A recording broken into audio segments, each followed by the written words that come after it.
이 녹색 검색창에다가 저희 경제지표 스토리텔링이라는 것을 검색을 하게 되면 여기에 연관 검색어에 주상지라는 검색어가 뜨게 돼요. 그래서 얘를 클릭하게 되면 여기 세 번째에 얘를 또 클릭을 해요. 그러면 주가를 상승시키는 경제지표라는 카페에 연결이 되게 되고, 물론 저희 유튜브 채널에도 업로드가 되어져 있죠. 최근에 참여해 주신 분들께서는 꼭 이제 확인을 해 주셔야 되는 게 3월 25일 공개 방송 한머니의 글로벌 금융시장 운용 메커니즘, 그리고 4월 2일 공개 방송 글로벌 금융시장의 소리 없는 창가 방패의 전쟁, 그리고 6월 12일 공개 방송 중에서 두 번째 주제인 글로벌 금융시장 불황기로 향하나, 요 세 가지를 꼭 봐주셔야 돼요.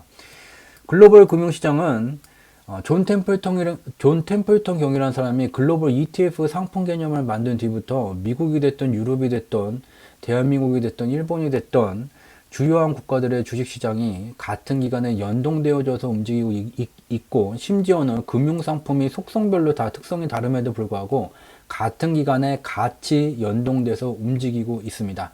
어떠한 원리로 이와 같은 글로벌 금융시장이 연동되어서 움직이고 있는지, 즉 다시 말하면 코스피의 방향성과 변동성을 구분하기 위해서는 국내 금융시장만 봐서는 안 된다는 거죠. 즉 글로벌 금융시장의 핵심은 대한민국이 아닌 미국이며, 이와 같이 미국의 금융시장에 연동되어서 움직이는 코스피다. 그래서 코스피의 방향성과 변동성을 파악하기 위해서는 어떤 것들을 확인해야 되는지 그런 내용들을 확인해 볼 수 있는 자료, 3월 25일 공개 방송이었었던 한머니의 글로벌 금융시장 운영 메커니즘, 이 자료를 꼭 참고를 하셔야 되고요. 두 번째로 이제 꼭 봐주셔야 되는 내용은 4월 2일 공개 방송 자료예요. 제목은 글로벌 금융시장의 소리 없는 창가 방패의 전쟁이 되게 되고, 코로나19가 발생되기 직전까지 글로벌 금융시장은 과도한 상승을 나타나게 되는 오버슈팅 현상이 진행되어져 왔고, 2020년 1분기에는 이러한 오버슈팅 현상이 반대의 흐름인 하방 변동성이 진행되는 시기였는데, 절묘하게 코로나19가 예상치 못하게 발생이 되게 되면서 하방 변동성이 더 격하게 진행이 됐습니다. 글로벌 파생시장에서 상방 베팅과 하방 베팅을 통해서 흡족한 수익률을 쌓게 되더라도 결국은 얘를 돈으로 환전해야지 수익이 확정되게 되죠. 돈으로 환전하는 기간에 돈의 가치를 이전보다 더 높이, 더 비싸게 만든다면 같은 돈으로 이전보다 더 많은 금융상품을 매수할 수 있게 됩니다. 코로나19 변동성 속에서 인류의 금융 역사 속에서 지속해서 변동성을 만들어 온 주체인 한머니는 이와 같은 하방 변동성을 만드는 과정 속에서 미달러 가치를 급등을 시키게 됩니다. 근데 미국 달러라는 것은 현재 인류의 물물 교환 과정 속에서 교환의 매개체가 되는 매우 중요한 기준이 되기 때문에 가치가 며칠 만에 극과 극으로 변화가 돼서는 안 되죠. 이와 같은 미달러 가치의 급격한 변화가 발생되게 되니 미달러 유동성을 조절할 수 있는 절대 반지를 가진 곳 미국의 중앙은행이 개입하게 되게 돼요. 그래서 2020년 글로벌 금융시장은 변동성이라는 창을 들고 있는 한머니와 이 변동성을 무력화시키고 있는 미 연준의 방패가 창과 방패의 전쟁이 되게 되고, 그러한 언론을 통해서 보도가 되지 않는 숫자로 표현된 경제지표의 원인과 결과 분석으로 조망하게 되면 이와 같은 창과 방패의 전쟁이 2020년 기간에 치열하게 진행되고 있다는 것을 알 수 있게 됩니다. 그 내용 두 번째로 이제 봐주셔야 되는 내용이 되고요. 마지막 이제 세 번째로 꼭 봐주셔야 되는 내용이 6월 12일 날 공개 방송 자료예요. 숫자로 표현된 경제지표의 원인과 결과 분석을 하게 되면 글로벌 경제 및 금융시장이 지금 어느 위치에 와 있는지를 알 수 있게 됩니다. 즉 우리가 살아가고 있는 2020년 10월 15일 밤 9시 55분이 내가 어디서부터 와서 태어난 건지는 모르지만 어디로 가야 되는지 방향성을 알 수 있다면, 즉 우리의 현재의 의미가 무엇인지, 글로벌 경제에서 호경기에 와 있는 건지 불경기에 와 있는 건지 좀 더 세분화하게 된다면, 글로벌 경제에 봄, 여름, 가을, 겨울이 존재한다면 우리는 어느 계절에 와 있는 건지, 어느 계절에 와 있다면 초기, 중기, 말기 중 어디에 와 있는지가 매우 중요하게 됩니다. 왜냐하면 외부 환경 분석을 제일 매년마다 심오하게 하는 곳이 바로 국가 경제의 부가가치를 만드는 주체인 기업들이 되게 되고, 매년 말 기업은 사업계획서를 차년도 사업계획서를 만들게 되고 사업계획서의 출발은 외부 환경 분석입니다. 그렇지만 대부분의 기업들에서는 외부 환경 분석은 매년마다 제로 베이스에서 새로 하는 것, 나도 모르고 경쟁사도 모르고 아무도 모르니 외부 환경 분석을 3S 분석, 경쟁사 분석으로 대체하는 경우도 굉장히 많아요. 그렇지만 아무 서점이나 들어가서 금융 코너에 가서 인류의 금융 역사에 관련된 책을 열어보게 된다면 해가 지지 않는 나라 영국의 중앙은행이 영란은행보다 더 많은 자금을 운영해 오는 복수의 투자 조직들을 확인할 수가 있게 되고 그들을 편의상 핫머니라고 부르게 됩니다. 그들은 누구보다도 많은 자금을 운영하기 때문에 우리가 생각하는 것과 달리 가격 차트를 기준으로 일봉이 됐든 주봉이 됐든 월봉을 열고 쌍바닥 매수요 쌍봉 매도와 같은 일괄 매도 일괄 매수를 할 수가 없게 됩니다. 운영하는 자금이 한두 개의 국가의 전체 운영하는 돈을 합친 것보다 많기 때문에 투자를 진행하게 되면 매수나 매도의 방향성으로 짧으면 수개월, 길면 수년간의 방향성을 갖고 진행하게 됩니다. 누구보다도 많은 자금을 운영하기 때문에 그 투자의 결과에 대한 책임을 온몸으로 지게 되고 인류의 금융 역사 속에서도 거대한 자금을 운영하는 투자 조직이었음에도 불구하고 산산조각 나서 파산에 이르는 그런 투자 조직이 굉장히 빈번하게 나타나게 됩니다. 이들은 누구보다도 거대한 자금에 대한 책임을 지어야지 되기 때문에 숫자로 표현된 경제지표의 분석을 통해서 글로벌 경제 방향성을 누구보다도 적확하게 파악하고 1개월과 3개월마다 파생시장의 만기일마다 방향성과는 전혀 상관없는 변동성을 만들면서 수익을 극대화해오고 있습니다. 즉, 이들이 이와 같이 숫자로 표현된 경제지표를 통해서 외부 환경 분석을 할 수 있다면 우리도 할 수 있다는 것을 입증하기 위해서 2018년 6월 처음 공개방송을 진행한 이래 매번 공개방송 때마다 향후에 발생 가능한 것들에 대한 분석 결과를 공유해 오고 있습니다. 매번 공개방송은 영상 기록 자료로 공유가 되게 되고 공개방송에서 공유했었던 분석 결과는 일정 기간이 경과되게 되면 그 분석 결과의 타당성과 신뢰성이 어떠한지 직접 두 눈으로 확인할 수 있도록 근거를 남겨오고 있는 곳 경제지표 스토리텔링에서 진행하는 공개방송 밤을 잊은 그대가 되겠습니다. 공유드리는 모든 콘텐츠는 저희 경제지표 스토리텔링의 지적재산권에 포함됩니다. 오늘 준비한 주제는 2020년 4분기 변동성 장세 속 냉탕과 온탕이에요. 여전히 코로나19는 감염 확산이 계속해서 진행되고 있고 그러함에도 불구하고 2020년 2월과 2020년 4월처럼 실물 경제가 완전히 멈춰설 정도의 코로나19 감염 가속도가 나타나고 있는 것은 아니에요. 그렇지만 가장 중요한 것은 글로벌 경제가 2019년과 같이 코로나19가 발생되기 전과 같이 정상적으로 가동되고 있지 못하다는 거죠. 이와 같이 정상적으로 가동되지 못하는 상황이 발생되게 되면 자동차의 RPM, 그러니까 엔진의 회전 수와 같이 자동차가 원활히 이제 출발을 하고 운행을 하기 위해서는 엔진의 회전 속도가 일정 수준이 넘어서야 되고 이것이 글로벌 경제 속도로 오게 되면 통화 유통 속도가 되게 돼요. 통화 유통 속도가 증가하면 증가할수록 경제라는 것은 쉽게 이제 활성화가 될 수 있는데 이와 같이 외부 환경에 의해서 급속도로 이제 실물 경제가 위축되게 되면 실물 경제에 돈이 도는 통화 유통 속도에 문제가 발생이 되게 되고 그때 나타나는 현상 중에 하나가 여기에 파란 선으로 나타낸 금융 스트레스 지수가 치솟는 현상이 나타나게 돼요. 실물 경제에 돈이 들지 않게 되면서 금융 스트레스 지수가 치솟게 되면 여기에 대해서 이제 해결할 수 있는 정책 방안은 한 가지뿐이 없어요. 통화 유통 속도가 급속도로 감속되는 조건이라면 다시 통화 유통 속도가 가속이 되는 그 순간까지 지속해서 유동성 공급을 확대하는 방법이 통화 유통 속도를 증가시킬 수 있는 유일한 방법이 되게 됩니다. 따라서 현재는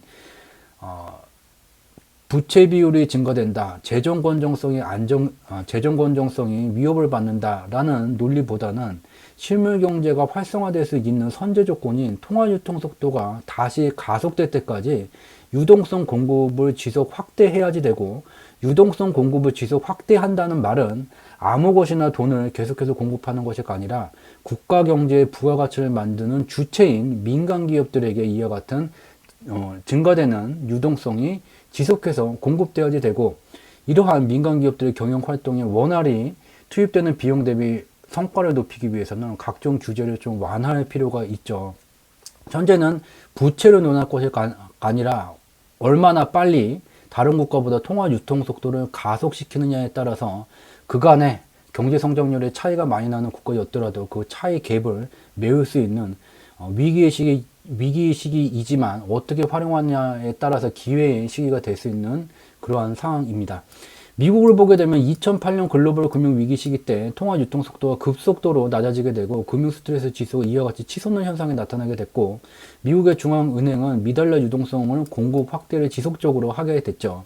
그래서 순차적으로 금융 스트레스 지수가 낮아지면서 2008년부터 시작된 이와 같은 통화 유통 속도 증가 현상이 2010년경에 다다랐을 때야 금융 스트레스 지수가 0을 하회하는 안정된 수준으로 내려오게 됐어요. 2020년에 들어와서 코로나19가 발생됨에 따라서 실물 경제가 멈춰서는 현상이 나타났고, 통화 유통 속도가 급감하는 현상이 나타남에 따라 파란선인 금융 스트레스 지수가 매우 단기에 치솟는 현상이 나타나게 됐죠. 2008년 수준에 버금가는 수준까지 증가되게 됐고, 미 연준은 다시 통화 유통 속도를 가속시키기 위한 유일한 방법인 유동성 공급 확대를 2008년도보다 더 매우 단기에 격하게 진행을 했고, 그 결과는 2008년보다 매우 단기에 금융 스트레스 지수가 0을 하회하는 안정된 상황에 들어와 있어요. 달리 표현하면은 국가 경제의 부가가치를 만드는 주체인 민간 기업들이 원한다면 언제든지 돈을 빌려서 투자를 통한 성장 전략으로 전환할 수 있는 조건을 갖춰놨다는 것을 알 수 있게 됩니다. 그러나 여기서 또 하나 중요한 것은 코로나19라는 게 자꾸 실물 경제의 마비 현상을 만들고 있고, 여전히 어떠한 신뢰할 만한 코로나19 치료제와 백신이 나와 있는 상황이 아니기 때문에 지속적이고 주기적으로 경기 부양, 즉 금융 스트레스 지수가 다시 0을 상회하는 현상이 나타나기 전에 선제적으로 경기 부양 정책, 지속적이고 주기적인 코로나19 경기 부양 정책이 반복해서 진행되어져야 되는 시기라는 것을 알 수가 있게 됩니다.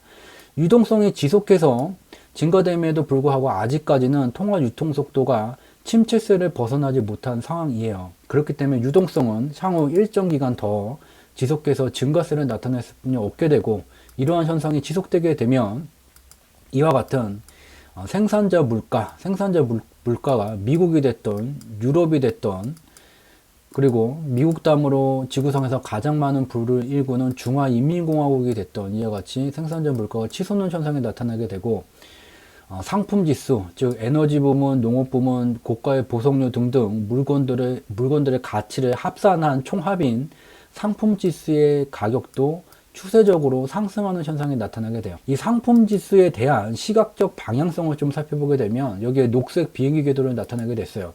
여기에 있는 녹색선, 녹색 비행기 궤도는 저희 경제지표 스토리텔링에 특화된 시각적 방향성 분석 도구로서 저희 밑에서부터 태동기, 성장기, 성숙기, 쇠퇴기로 구성이 되게 돼요. 뉴스를 보게 되면 반도체의 기술 수명주의가 짧아졌다, 핸드폰의 제품 수명주의가 짧아졌다라고 말하는 라이프 사이클 이론하고 동일한 수명주의 이론이 되게 되고, 철학에서 말하는 인간의 생로병사와도 사회과학에 포함되는 개념이기 때문에 동일한 원리에 따라서 운영되게 됩니다.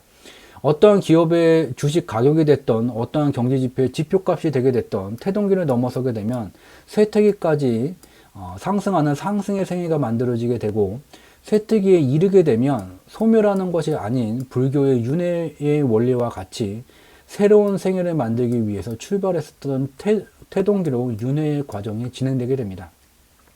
상품 지수를 보게 되면 이미 2010년경에 상승생애의 최종 목적지인 쇠퇴기에 도착하면서 상승의 생애가 종료가 되게 됐어요. 그 뒤에 새로운 생애를 만들기 위해서 태동기로의 윤회의 과정이 진행되게 됐고, 윤회의 과정이 최종적으로 2020년 3월에 종료되게 됐어요. 그 뒤에 보게 되면 다시 태동기를 넘어서게 됐어요. 태동기를 넘어선 것이 기술적인 반등이 아니라 지속해서 증가되는 글로벌 유동성, 미달러 유동성, 코로나19로 인한 경기 부양 정책이 지속됨에 따라서 정책적인 요인으로 상품 지수가 다시 태동기를 넘어서게 됐고, 얘는 바로 상승의 생애가 다시 시작이 됐음을 인지할 수 있게 됩니다. 즉 향후 상품 지수는 평균 속도를 의미하는 녹색 비행기 궤도의 중간에 있는 붉은색 선이 경유지를 소폭 상회하는 수준, 최대 세태기 초일까지 상승하게 되는 1차 상승기를 갖게 되고, 그 뒤에 일정 기간 휴지기를 갖게 됩니다. 즉 우리가 주목할 필요가 있는 것은 이 상품 지수가 추세적으로 대세 상승하는 그 시기에 와 있다는 것을 알 수가 있게 되죠. 이와 같은 상품 지수 인플레이션율이 증가되는 시기에는 국가의 부가가치를 만드는 주체인 민간 기업들의 매출이 쉽게 증가하는 현상이 나타나게 돼요. 코로나19가 발생되기 전에 이 정도의 물량을 매년마다 이제 판매를 했다면, 현재는 코로나19로 인해서 수요가 감소돼서 이전보다 적은 물량을 판매를 하게 됐을 뿐이 없죠.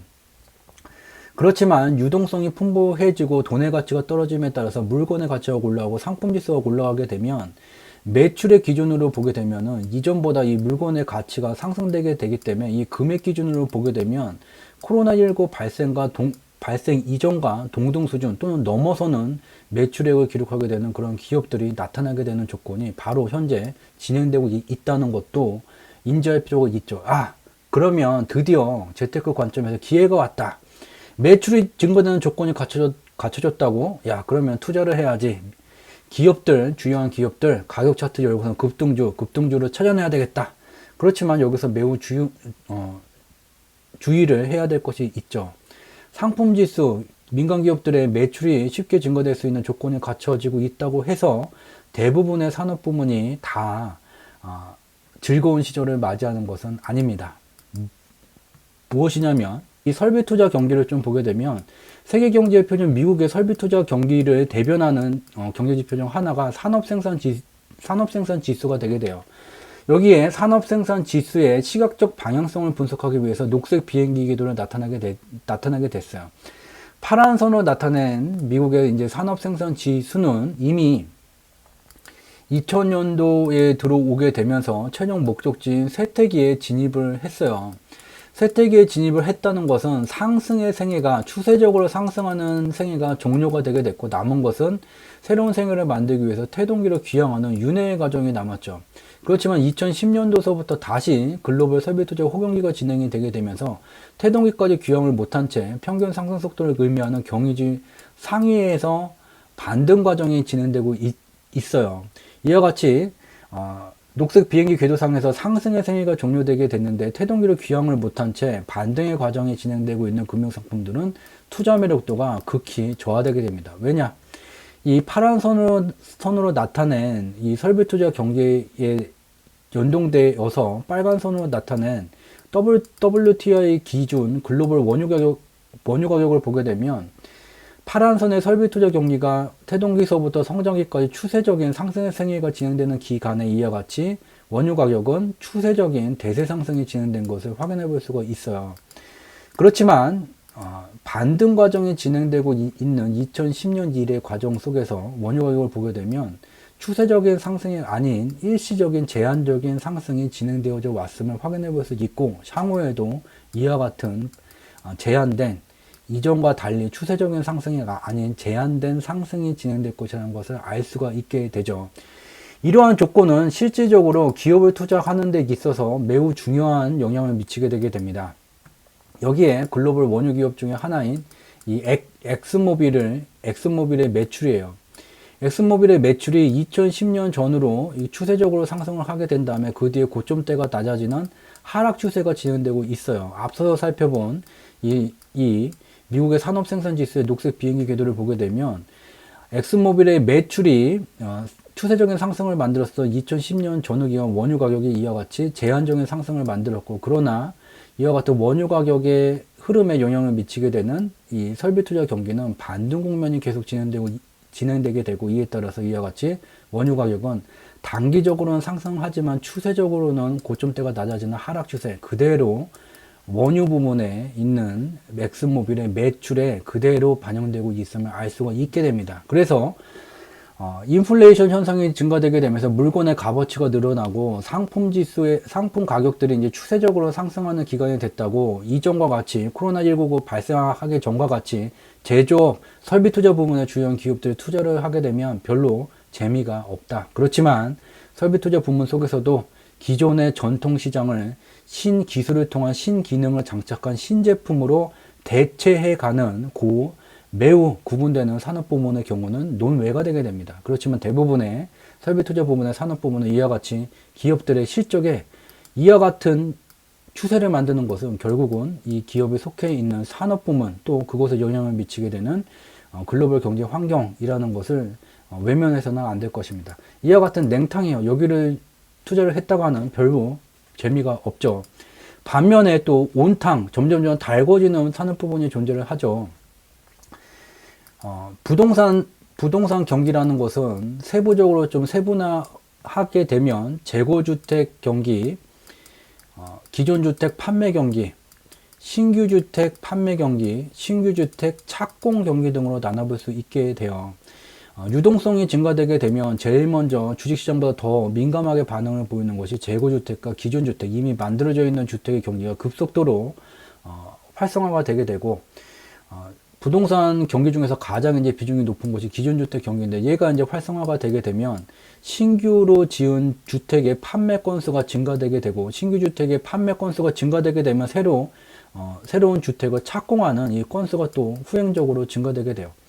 그래서 여기에 보게 되면 현재 미국은 코로나19로 인해서 부분 재가동이 되고 있는 상황임에도 불구하고 미국은 대한민국과 달리 코로나19가 덮치기 전까지 미국을 포함한 대부분의 국가는 17년 주기에 의해서 글로벌 부동산 호경기세가 진행되고 있던 중이었죠.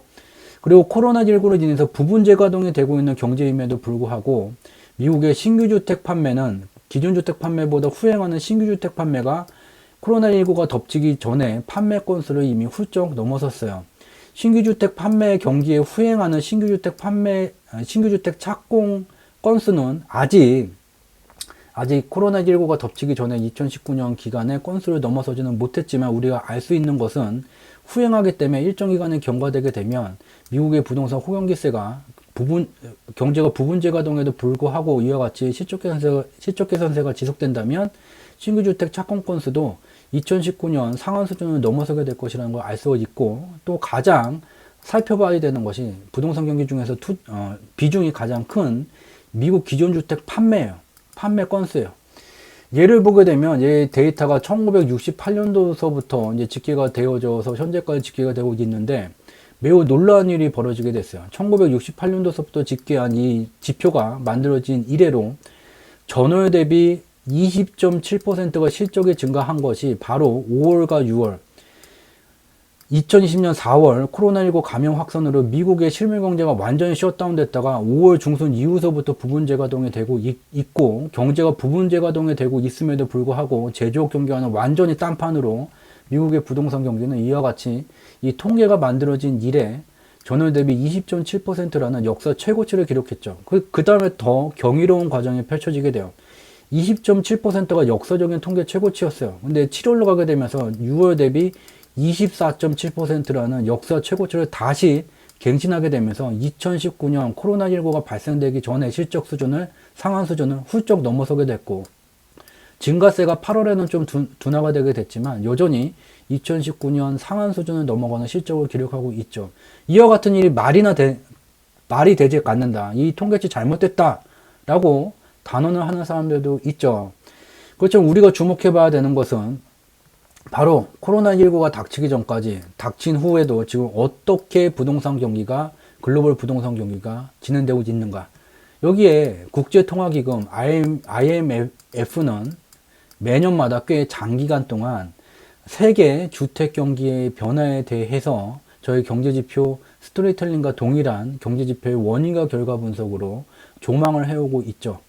우리가 주목해야 되는 것은 미국의 부동산 경기가 코로나19가 발생됐음에도 불구하고 호경기세가 진행되는 것은 미국만의 문제가 아니에요. 대한민국을 제외한 대부분의 국가들의 부동산 경기가 이와 같이 부동산 호경기 주기에 와 있었고 여전히 코로나19가 닥쳤음에도 불구하고 대부분의 국가들의 부동산 호경기는 여전히 현재 진행형이다. 그리고 대부분의 국가들이 과거 대비 주택가격 상승세가 이어갔다. 진척 사항을 살펴본 바 있습니다. 이 건설업에 관련된 그런 부분들이 핫플레이스라는 것을 알 수가 있어요. 그리고 현재 상황을 다시 살펴보게 되면 미국의 주택 건설 지수는 코로나19가 발생되기 전 수준은 이미 넘어서게 됐고, 이와 같이 주택 건설 지수가 넘어서게 됨에 따라서 후행적으로 미국의 건설 자재 지수가 상한 임계 수준까지 와 있다는 것을 확인해 볼 수 있고, 후행하기 때문에 향후 얘를 돌파할 것이라는 것을 알 수가 있게 되죠. 그리고 앞서서 이제 살펴봤었던 중국의 생산자 물가예요. 근데 얘네들은 2월에 실물 경제가 멈춰섰다가, 미국 같은 경우에는 4월에 실물 경제가 멈춰섰다가 5월 중순서부터 부분 재가동이 되게 되면서 3월과 4월 중에 이제 경기 부양 정책이 진행되게 됐고, 미달러 유동성이 증가되면서 이와 같은 현상이 나타나게 됐어요. 그러면 중국도 미국과 같은 식으로 경기 부양을 했다면 3월서부터 위안화 유동성이 폭발적으로 증가되게 되면서 중국의 생산자 물가는 3월 이후서부터 이와 같이 증가세가 진행이 돼야지 되는데, 미국에 연동되고 있다는 점을 주목할 필요가 있죠. 위안화도 기축통화임에도 불구하고 결국은 글로벌 유동성이라는 것은 미 달러에 의해서 결정되게 된다. 다시 표현하면 매우 안타까운 현실이기는 하지만 미국의 중앙은행의 통화정책에 따라서 세계 대부분 국가 중앙은행의 통화정책이 결정되게 된다. 미달러 유동성이 증가된 이후에서야 대부분의 국가의 생산자 물가와 유동성이 폭발적으로 증가된다. 왜냐? 대부분의 국가들은 미달러 대비 자국의 환율제도를 운영하고 있고, 실물경제의 원활한 물물 교환을 위해서는 환율이 마구 변동돼서는 안 되고, 환율이 안정적으로 유지가 되어져야지 됩니다. 그래서 안정적인 환율을 유지하기 위한 기구를 만들었고, 이것이 바로 중앙은행이에요.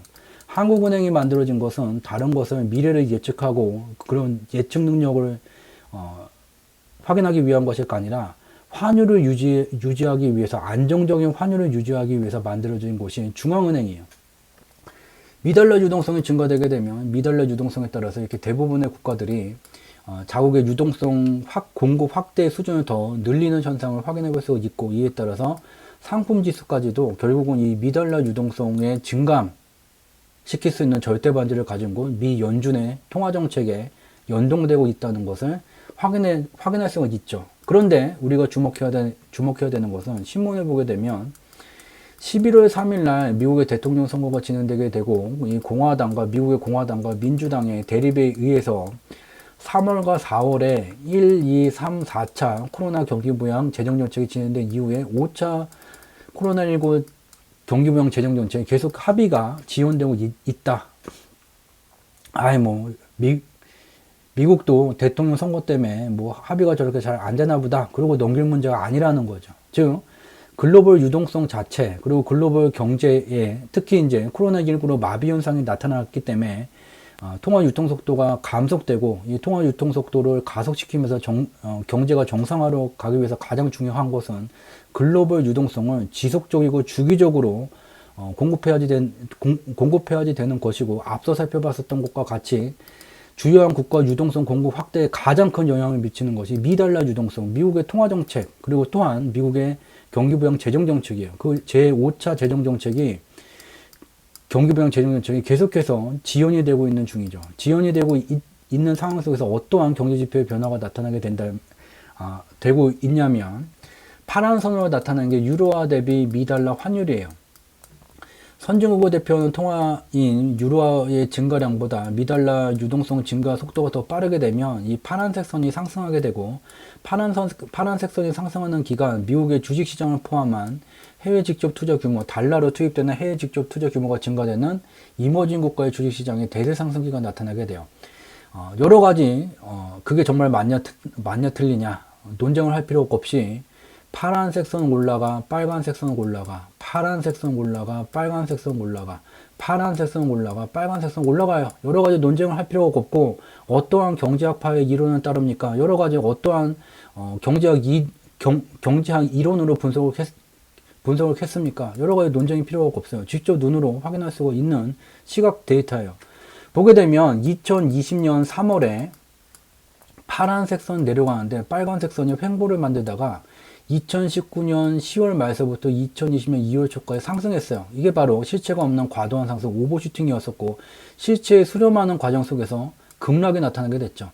그렇지만 2020년 3월 20일 미국의 선물 옵션 만기 이후 2020년 3월 초서부터 저희 경제지표 스토리텔링이 공개방송과 주요한 매체들을 통해서 지속해서 공유드린 바와 같이 글로벌 금융시장은 반등 국면을 넘어서 5월서부터 8월 말까지는 과열 국면까지 진행이 됐었죠.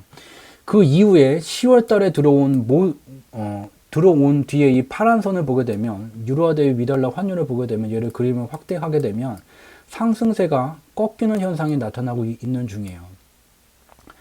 즉 제5차 경기부양 재정정책, 미국의 제5차 경기부양 재정정책이 미국의 대통령 선거 이후에나 진행되게 된다. 언제 진행될지 모르게 된다면 이 지표 자체의 침체세는 지속해서 나타나게 될 것이고, 그렇게 되면 그러함에도 불구하고 미국의 주식시장이 9월 초에 단기간의 조정을 보이고 계속 상승하고 있다면 실체에 수렴하는 과정이 벌어질 수뿐이 없다는 것도 확인해 볼 수가 있죠. 바로 이와 같은 상황이고, 여전히 글로벌 금융시장을 보게 되면 9월 초에 하방 변동성이 나타난 뒤에 다시 이제 상방의 흐름이 과열 양상이 나타나고는 있지만 얘가 아직 가야 될 길이 다 완료가 되지 않았다는 것을 확인해 볼 수가 있어요. 얘는 이제 글로벌 옵션 지수라는 거예요. 글로벌 금융시장에 주식시장을 포함한 주요한 금융상품들이 일정 수준을 넘어서는 상승이 나타날 것이라고 베팅을 하게 되면 글로벌 옵션 지수가 빨간 선을 넘어가게 돼요. 반대로 글로벌 금융시장이 일정 수준을 넘어가는 하방에 조정이 나타날 것이라는 것에 베팅을 하게 되면, 베팅한 투자금이 증가되게 되면 옵션 지수는 파란 선을 넘어가게 돼요. 이와 같이 2019년 10월 말서부터 2020년 2월 초까지 과도한 과열 국면이 진행됐었고, 하방으로의 이제 흐름이 진행되는 과정 속에서 절묘하게 코로나19라는 변동성 재료가 터지게 되면서 격한 하방 변동성이 진행되게 됐죠. 그렇지만 그 이후에 경기부양 정책이 진행되게 되면서 다시 글로벌 금융시장은 이와 같은 반등 국면 그리고 과열 국면까지 들어오게 됐고, 그 뒤에 하방 변동성이 진행되다가 절반 수준까지만 제한된 하방 변동성이 진행된 뒤에 지속해서 흔들림을 만들다가 지금은 과열 국면까지 지금 와 있다는 것을 알 수가 있어요. 상방 변동성을 통해서 초기에 과도한 상승을 만들게 되면 이와 같은 변동성을 직접 돈을 들여서 만든 투자 주체들은 마진율이 굉장히 높아지게 돼요. 그렇지만 이와 같은 상방의 변동성이 누적되게 되면 시장에 참여하고 있는 대부분의 투자자들은 조정이 나타나게 되면 다시 가게 된다는 학습 효과가 나타나게 되고, 반대로 돈을 들여서 상방의 변동성을 만들고 있는 주체들의 마진은 점점 줄어들게 되죠. 그렇기 때문에 하방 변동성이 진행이 되는데 다시 상방 변동성을 지금 와 있는 중이죠. 대부분의 시장 참가자들이 여전히 조정은 끝났다, 조정이 나타난 다음에 다시 상방으로 가잖아 라는 학습 효과가 존재하고 있는 중이에요. 다시 말하면 이 상방의 변동성을 통해서 일정 기간 더 진행되게 되더라도 마진이 점점 줄어들게 돼서 재미가 없는 그러한 시절이 만들어지게 된다는 것을 알 수가 있고, 대부분의 시장 참여자들이 인지하지 못하는 시점에 다시 하방 변동성이 격화될 것이라는 것도 알 수 있게 되죠. 그러한 시점이 째깍째깍 얼마나 다가오게 됐나. 악어는 보이지는 않지만 강물 속에서 째깍째깍 시계를 삼킨 악어가 다가오고 있는 소리가 들리고 있죠. 10월 15일 오전 10시 50분 기준 미국의 금융시장, 글로벌 금융시장에 연동되는 글로벌 금융시장의 변방, 대한민국의 금융시장을 살펴본 내용이에요. 여기서 이제 옵션 지수 자체는 분석해봤자 그 유의미한 포지셔닝이 아직 제대로 구축이 되지 않았기 때문에 의미가 없어요. 우리가 주목해야 되는 것은 여기에 빨간색 선, 외국인 누적 선물 수급이에요. 얘를 보게 되면 2010년도서부터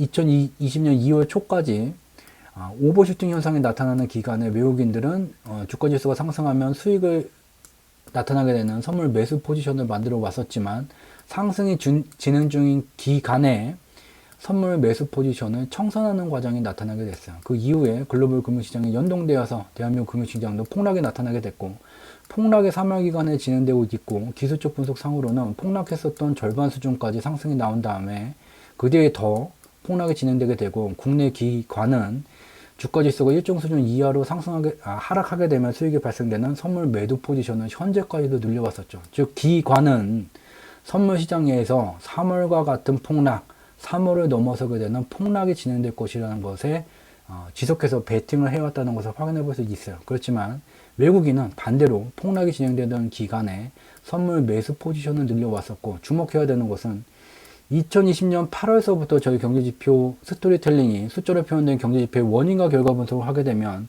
코스피가 3천 가능해가 아니라 글로벌 금융시장에 냉각기가 준비되고 있다. 9월서부터 냉각기가 시작되게 됐다. 코스피 200 지수의 고점이 낮아지는 현상이 진행되고 있고, 여기에 외국인들은 이전과 동일하게 선물 매수 포지션을 청산하기 시작했다는 것을 확인해 볼 수가 있어요. 그래서 그 시기가 대중이 인지하지 못하는 시점의 하방 변동성은 이와 같이 진척도를 확인해 볼 수 있다는 내용까지 전달 드리면서, 매번마다 평일 늦은 시간까지 1시간이 넘는 시간을 투자를 해주시기 때문에 적어도 조금이라도 도움이 될 수 있는 양질의 콘텐츠를 제공 드리고자 늘 지독, 중독, 고독의 3독의 정진을 지속하고 있다는 점 말씀을 드리고, 저희가 지속하고 있는 지독, 중독, 고독의 3독의 정진의 마지막 단계는 여러분들의 구독이 된다는 점도 참고로 강조해서 말씀드리도록 하겠습니다. 오늘 공개방송 늦은 시간까지 함께 참여해 주셔서 진심으로 감사드리도록 하겠습니다. 저는 다음 주 화요일 밤 10시에 다시 찾아뵙도록 하겠습니다. 늦은 시간까지 함께 해 주셔서 고맙습니다. 고맙습니다.